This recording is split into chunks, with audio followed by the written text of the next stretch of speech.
Akhirnya saya baca kitabnya Imam Sa'roni namanya Al-Minanul Kubro.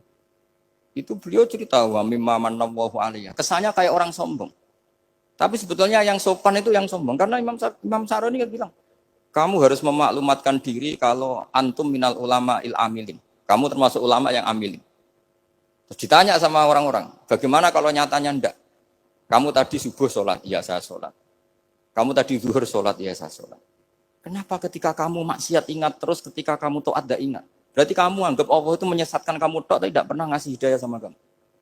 Pas delok rondo ning dalan kok maksiat, bar sholat atau syukur, bar zuhur atau syukur berasa. Berarti kan nyifati Allah, hari ini Allah ngasih saya maksiat. Sementara lupa kalau Allah ngasih sholat zuhur, sholat asar, sholat maghrib, sholat. Oh sudah di situ al-minanul kubro, pokoknya orang itu soleh semua. Nah saya itu termasuk orang yang didikte oleh kitab, terbentuk oleh kitab al-minanul kubro. Jadi di situ hidup itu enak semua. Makanya saya itu masih ingat dialeknya dua orang alim. Enggak berusaha sebut, ini agak sensitif. Karena ceritanya itu ada anaknya kiai mau nyalek. Karena dia anaknya kiai tanya, Mbah, dalilnya nopo nanti yang kepingin jadi jabatan, mencari jabatan itu sah. Kalau yang jawab tak sebut enggak apa-apa namanya. Jawabnya Mbah Mun, oleh enggak apa-apa. Nabi Yusuf juga ada jabatan. Terus beliau baca, qalat anni ala khuzainil ardi inni khafifun alim. Nabi Yusuf juga ada jabatan ya Rabb. Didebat sama orang alim. Itu Nabi Yusuf, syariatnya itu mansukhah bi syariati Rasulullah Muhammad SAW. Setelah tamunya pulang, Mbah Mun dibantah gitu. Dari Mbah Mun gini bilang, anut kiai wae oleh pemenang anut Nabi. Sama ingat kalimatnya.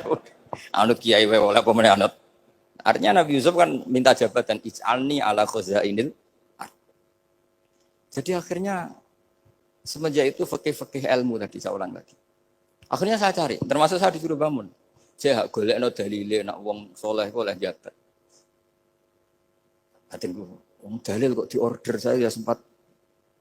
Ternyata saya cari-cari ya tadi am yahsudunan nasa alama atahum wa min faqir faqad ataina ala Ibrahim alkitab wal hikmata wa atainahum mulkan azim.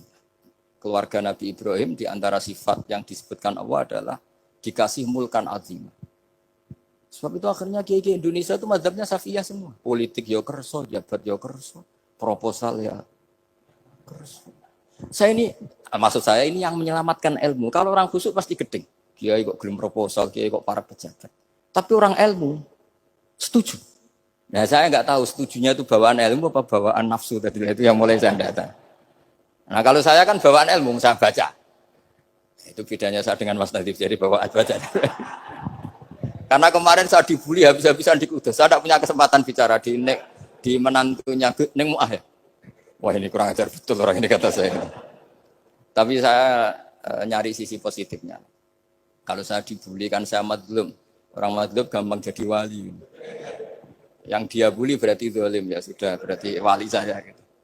Nah supaya dia juga wali sekarang tak bully supaya impas gitu. Jadi ini nolong beliau.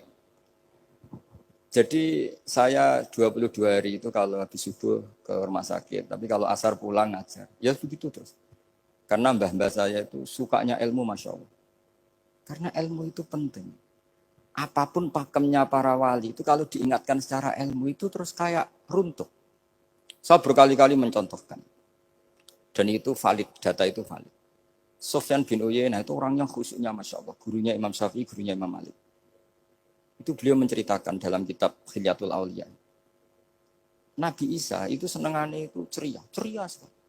Nabi Yahya itu senengannya bersengut, abusan, suka kayak takut akhirat, takut penyakit. Tapi bukan takut corona, enggak ya jelas. Saya akhir-akhir ini fatwa, sekarang jangan baca Uwais Al-Qarani, tapi Al-Qarni. Meskipun saya tahu ada yang baca Qarani di kitab-kitab, ada yang baca Qarni. Tapi sekarang wajib dibaca Al-Qarni sementara. Sekali dibaca Al-Qarani itu nisbatun ilah. Iya, jadi makanya ini untuk sementara dibaca, ngikuti yang baca Uwais Al-Qarni. Meskipun di sarah-sarah apa bi fathir ra wakila bi sukun ya sudahlah sekarang harus ijma dulu Al-Qarni ya, karena kalau Al-Qarani itu akhirnya Nabi Isa ditegur sama Nabi Yahya. Mali aro kadohikan ka'anna kata manumin makrillah. Saya melihat kamu kok suka tertawa, seakan-akan kamu merasa aman tidak kena azabnya Allah. Nabi Isa akhirnya balas tanya, mali aroka abisan ka'annaka tai asumin rahmatillah, taknatu min rahmatillah. Kowe mbesenggut wae koyo dunya orang rahmat, anane corona tok. Padahal ya ono mangan, ono guyon, ono nikmat. Dan itu figur besar, akhirnya kita tahu. Dan saya sering cerita juga, setiap dakwah itu Nabi Isa nyari syirarun nas, Nabi Yahya cari khiyarun nas. Tentu alasan Nabi Yahya gampang, berteman orang baik itu baik lah. Nyaman, terus akibatnya juga baik. Nabi Yahya enggak. Limada tanzilu ala syirarin nas. Kenapa kamu singgahnya ke orang-orang yang buruk? Ana tabibun udawil marto. Saya ini dokter, tentu menyembuhkan yang sakit. Akhirnya terus di Indonesia banyak kiai yang kancanan orang fasik ya banyak. Tapi ya tentu yang benar itu yang mensolehkan yang fasik. Yang mesti salah yang menjadi fasik karena ketularan yang. Tapi itu lagi-lagi apa? Ilmu yang bisa menjadikan kita percaya itu ilmu. Subhanallah walhamdulillah